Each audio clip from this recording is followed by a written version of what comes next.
আমি সবার উদ্দেশ্যে বলি, আমার ভোট আমি দেব যাকে খুশি তাকে দেব। আমি ফরাজি লিটন ব্যক্তিগতভাবে দেশনেত্রী মা খালেদা জিয়াকে ভালোবাসি, তাই আমি ধানের শীষকে ভালোবাসি। এই গণভোটে হ্যাঁ এবং না ভোট দিতে হবে। তবে হ্যাঁ ভোট দিলে আপনি কি পাবেন, হ্যাঁ ভোট দিলে কিভাবে আগামী রাষ্ট্র চলবে সেটা আপনি ঠিক করতে পারবেন।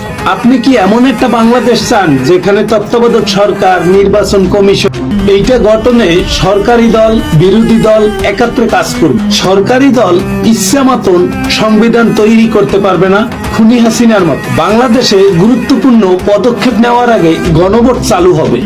যত মেয়াদি হোক কেউ 10 বছরের বেশি প্রধানমন্ত্রী থাকতে পারবে না। যেভাবে খুনি হাসিনা আমাদের জীবন থেকে গায়ের জোরে 17 বছর একতরফা ক্ষমতায় ছিলেন, সেটা কখনোই কোনো সরকার করতে পারে। সংসদে নারী প্রতিনিধি পর্যায়ক্রমে বাড়বে।